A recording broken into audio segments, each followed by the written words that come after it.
सकाळी सकाळी उठून बायको सुनंदाने आरडाओरड सुरू केला.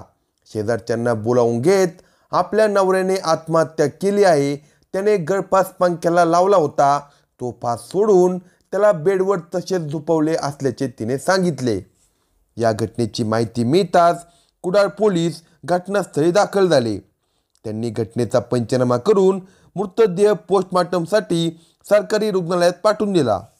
पोस्टमॉर्टम रिपोर्टमध्ये श्वास कोंडला असल्याने मृत्यू असा अभिप्राय होता. या घटनेची माहिती पोलिसांनी मयत शिवा याची बायको सुनंदा हिच्याकडून घेतली असता तिनेही पोलिसांना नवऱ्याने गळफास घेऊन आत्महत्या केली असल्याचे सांगितले. तरीही मयताच्या गळ्यावरील व्रण बघून पोलिसांना शंका येत होती. पोलिसांनी सुनंदा हिच्या मोबाईलचे कॉलचे डिटेल्स काढले असता घटनेच्या दिवशी रात्री 2 वाजता तिने कोणाला तरी फोन केला होता. पोलिसांनी सुनंदाला ताब्यात घेतले, तिला बोलते केले असता तिने एक भयंकर घटना पोलिसांना सांगितली. बायकोनेच आपल्या नवऱ्याचा खून का केला असेल या व्हिडिओमध्ये सविस्तर पाहू. जर चॅनलवर नवीन असाल तर कलम 302 या मराठी चॅनलला लगेच सबस्क्राईब करा. शिवा नायक हे कुडाळ येथे राहायला आहेत. ते भाजी विक्री करून आपल्या कुटुंबाचा उदरनिर्वाह करत होते. मारुती मंदिर शेजारी ते भाजी विक्रीचा व्यवसाय करत होते. या व्यवसायात मदत करण्यासाठी कधी कधी त्याची बायको सुनंदा नायक येत होती. त्या दोघांचा संसार सुखा समाधानाने चालला होता. त्यांच्या लग्नाला 8 वर्ष झाली होती. सुनंदा ही दिसायला देखणी आणि सुंदर होती आणि ती स्वभावाने चंचल होती. बाजारात काही पुरुषांशी तिची ओळख झाली होती. सुंदर बाई असेल तर काही लंपट पुरुष वळून वळून तिला बघत असतात. हा अनुभव सुनंदाला देखील येत होता. त्यामुळे ती थोडीशी चलबिचल झाली होती. यातच तिची ओळख सीताराम राठोड याच्याबरोबर झाली. बाजारात त्या दोघांची नजरानजर होत होती. हळूहळू नजरेने इशारी बाजी सुरू केली. नजरेची भाषा नजरेला समजली आणि इश्काचा खेळ त्यांच्यात सुरू झाला. तो तिच्याकडे भाजी विकत घेण्याच्या बहाण्याने येऊ लागल्याने ओळख वाढत गेली. भाजी विकत घेताना तो तिला कधी कधी चोरटा स्पर्श करू लागला. त्यावेळी तिने त्याला कोणताही विरोध केला नसल्याने त्याचेही धाडस वाढले. ओळख वाढवत त्याने तिला बोलते केले. नंतर तो तिला बाहेर भेटण्याचा आग्रह करू लागला. आपला संसार आहे याचा तिला विसर पडला. त्याच्या मोहात ती पडली होती. एकमेकांच्या मोबाईल नंबरची देवाणघेवाण झाली. दोघांतील संपर्क वाढला. दोघेही कामातूर झाले होते. लाज लज्जा त्यांनी सोडूनच दिली होती. तो तिला भोगण्यासाठी संधीची वाट पाहत होता. एकदा सुनंदाचा नवरा शिवा हा बाहेरगावी भाजी विक्री करण्यासाठी गेला असता प्रियकर सीताराम राठोड याला घरी बोलावले. त्या दिवशी त्या दोघांमध्ये शरीर संबंध निर्माण झाले. दोघांनीही एकमेकांना भरभरून सुख दिले. त्या अनैतिक खेळापुढे तिला संसार व पतीचे प्रेम हे दुश्मनासारखे वाटू लागले. आता तिला नवरा नकोसा वाटू लागला. ती नवऱ्याला काहीतरी कारण सांगून बाहेरगावी पाठवू लागली. तो बाहेरगावी गेला की सीताराम हा तिच्या जवानीचा उपभोग घ्यायला घरी येऊ लागला. भर दुपारी तो घरी आला की सुनंदा घराचा दरवाजा बंद करून घेऊ लागली. या बंद दरवाजा आड काय घडत आहे हे शेजारच्यांनी ओळखले होते.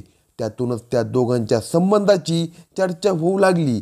ही चर्चा शिवा याच्या कानावर पडली. त्याने याबद्दल बायको सुनंदा हिला जाब विचारला, परंतु तिने त्याला उडवाउडवीची उत्तरे देऊन गप्प बसवले. ती या खेळात आता माहीर झाल्याने कोणाला कसे गप्प बसवायचे हे तिला चांगले कळत होते. तरीही या कारणातून नवरा बायकोमध्ये रोज भांडणे होऊ लागली होती. शिवा दारू पिऊन येऊन तिला मारहाण करत शिव्या देऊ लागला. नवरा बायकोमधील हा वाद आता सर्वांनाच माहीत झाला होता. त्यातच एकदा भाजी विक्रीसाठी बाहेर गेलेला शिवा अचानकपणे दुपारच्या वेळी घराकडे आला. त्यावेळी त्याला आपल्या घराचा दरवाजा बंद असल्याचे दिसले. दरवाजातच एका पुरुषाची चप्पलही होती. आत काय चालले आहे हे त्याने ओळखले. त्याने दरवाजावर थाप दिली. काही वेळाने सुनंदाने दरवाजा उघडला. आत सीताराम हा बेडवर उघडा बसलेला होता. शिवाने काय ते ओळखले होते. तो सीतारामला मारायला गेला असता सुनंदाने नवऱ्याचे हात धरून अडवले. गप्प बस नाही तर तुझीच इज्जत जाईल अशी धमकी देत सीतारामला बाहेर काढले. शिवाचे काही चालले नाही. सीताराम गेल्यावर शिवाही रागारागाने घरातून बाहेर पडला आणि काही वेळाने दारू पिऊन आला. त्याने दारूच्या नशेत बायकोला जबर मारहाण केली. त्यावेळी त्याचा मार खाऊन ती गप्प बसली, कारण ती त्याला प्रियकराबरोबर रंगेहात सापडली होती. मनातून मात्र ती चिडली होती. मार आणि शिव्या खाऊन ती गप्प बसली तरी तिला आता नवऱ्याचा तिरस्कार वाटत होता. आपल्या संबंधात त्याचा अडसर तिला वाटू लागला होता. काहीतरी केले पाहिजे, नाहीतर तो असूनही काही फायदा नाही असे तिला वाटत होते.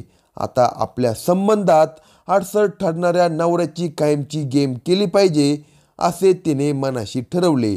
तसे तिने सीतारामला सांगितले. सुनंदाने सांगितले म्हणजे आपल्याला तिच्या नवऱ्याचा काटा काढावाच लागेल असा त्याने विचार केला. त्याची ही गेम करायची तर यात आपण अडकले नसले पाहिजे असा विचार सुनंदा आणि सीतारामने केला. यासाठी त्या दोघांनी प्लॅन केला. त्या कामामध्ये सीताराम याने आपले दोन्ही भाचे अजित चव्हाण आणि आदिक चव्हाण यांची मदत घेण्याचे ठरवले.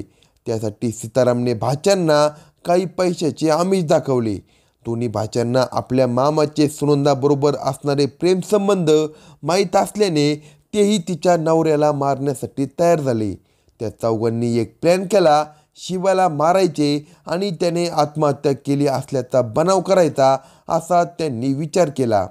त्याप्रमाणे सुनंदा नायक हिने प्रियकर सीताराम राठोड याला घटनेच्या दिवशी म्हणजे 25 डिसेंबर 2024 रोजी आपल्या मोबाईलवरून रात्री 2 वाजता घरी बोलावून घेतले. त्यावेळी सीताराम हा आपले भाचे आदिक चव्हाण आणि अजित चव्हाण या दोघांना घेऊन आला. तिचा नवरा त्या रात्रीही नेहमीप्रमाणे दारू पिऊनच झोपला होता. ते तिघे घरात आल्यावर सुनंदाने घराचा दरवाजा बंद करून घेतला. ती त्या तिघांना नवरा झोपलेल्या खोलीत घेऊन गेली.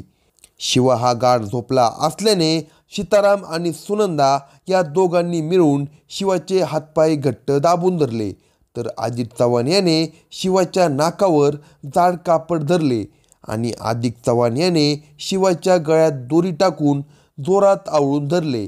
त्याचा श्वास कोंडला गेला. त्यातच त्याचे हातपाय दाबून धरल्याने त्याला काहीच हालचाल करण्याची संधी मिळाली नाही. तर तोंडावर जाड कापड धरले असल्याने त्याला ओरडताही आले नाही. काही क्षणातच त्याचा मृत्यू झाला. त्याचा खून करून मृतदेह तसाच बेडवर टाकून दिला आणि ते तिघेजण पसार झाले. तर सुनंदा देखील दरवाजा बंद करून झोपली. बायकोने दिलेल्या माहितीवरून पोलिसांनी सीताराम राठोड आणि त्याचे दोन्ही भाचे अजित चव्हाण आणि आदिक चव्हाण यांचा शोध घेतला असता घटनेनंतर 10 दिवसांनी पोलिसांना ते सापडले. त्यांना पोलीस स्टेशनला आणून त्यांच्याकडे शिवानायक याच्या खून प्रकरणी विचारल्यावर त्यांनी काही आडेवेडे न घेता गुन्हा कबूल केला. सीताराम राठोडने सुनंदा हिच्याबरोबर असलेले आपले विवाहबाह्य संबंध असल्याचे मान्य केले. या घटनेची फिर्याद मयत शिवानायक याच्या नातेवाईकांकडून घेण्यात आली.